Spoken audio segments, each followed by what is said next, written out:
But now on the show, it is time to hear from a group making a real difference in their community, even though they can't vote yet. I'm talking about St Helens Youth Council, facilitated by the young charity Vibe UK, for young people aged between 11 and 18.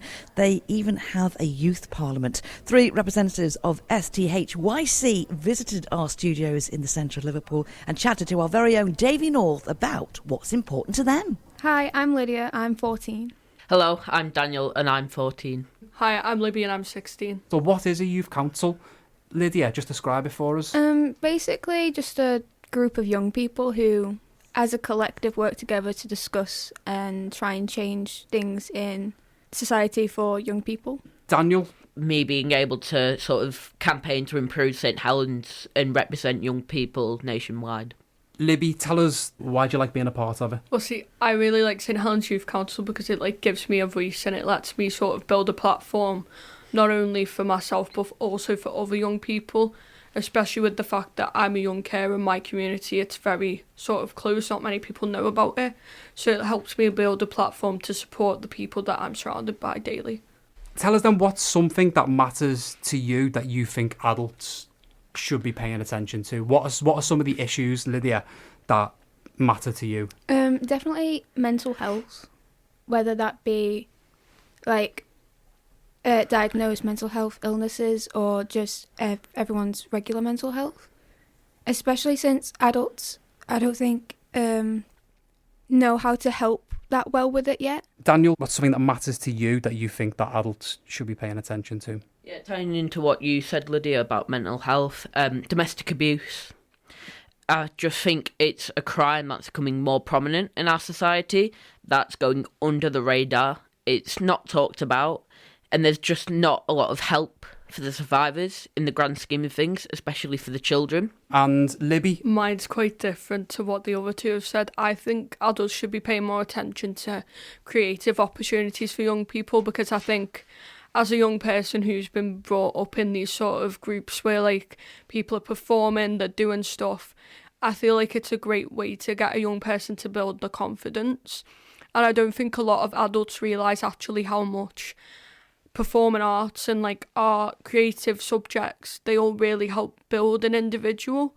So I think that's something that adults should be paying more attention to as well. What about things in like your local area, Lydia? Definitely for more younger children, having more accessible and like usable playgrounds for them. Because I have a younger sister, so growing up we'd always go to like parks, but then there'd be parks that were either way too childish for her, or there'd be just places where basically there'd be just gangs of teenagers hanging around, and then she'd get scared. So it always put her off, and she couldn't actually have like the time to go out and play with her friends. Especially after COVID as well, everything kind of went downhill with like outdoor play areas for children. Yeah. Interesting. Yeah, how do you feel, Daniel, about things in the local area? Yeah, no, definitely that's something that I was going to talk about in terms of things to do. I know where I live, the nearest like sort of boys and girls club is on the other side of town. So a lot of my friends who live on my side of the town, they just tend to wander the streets in gangs, and I feel like it's not really friendly environment, just sort of walking around the streets, which is a big problem in many communities, not just mine. And Libby, same kind of question for you about anything that you'd like to see more of in your local area. See, I think personally I'd like to see more like places for young people to go, like Daniel said.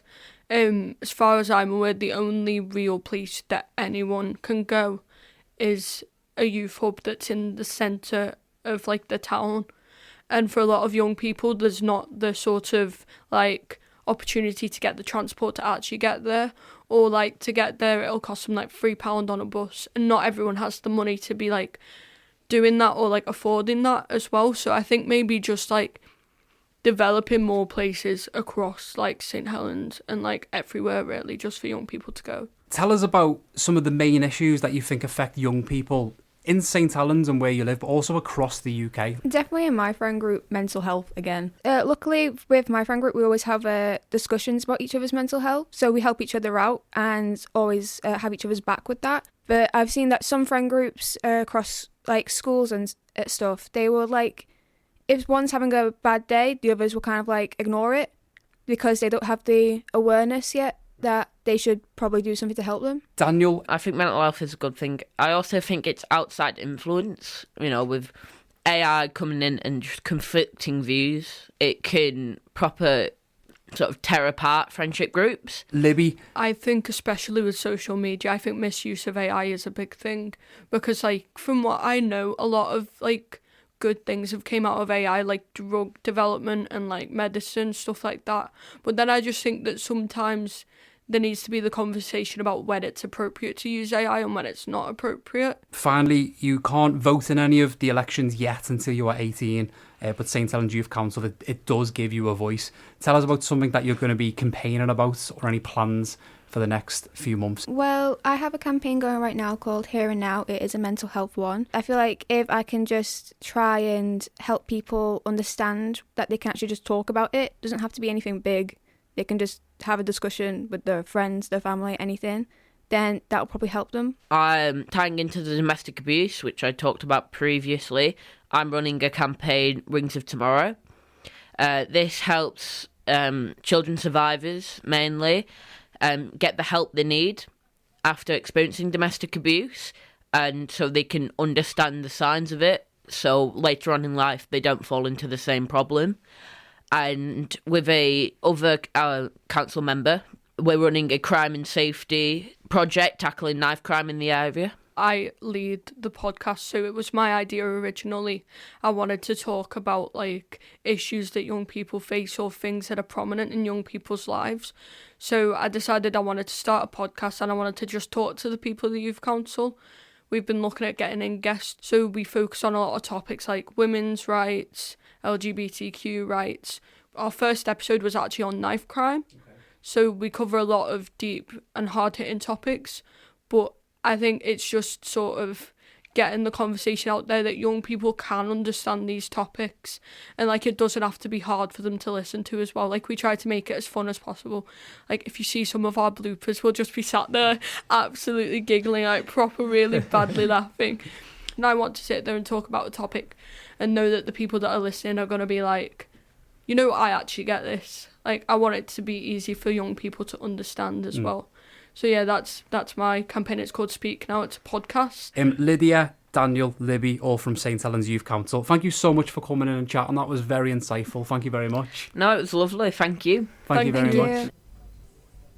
Educating our Davy North there. It'll take a while, you can hear me. Listen, all information needed for next Thursday. It is local elections. Claire Hamilton will be back with us after 4 to recap what happens next week and why we're here in St Helens today is this time next week, local elections on May the 7th. My thanks there to St Helens Youth Council, facilitated by the youth charity Vibe UK.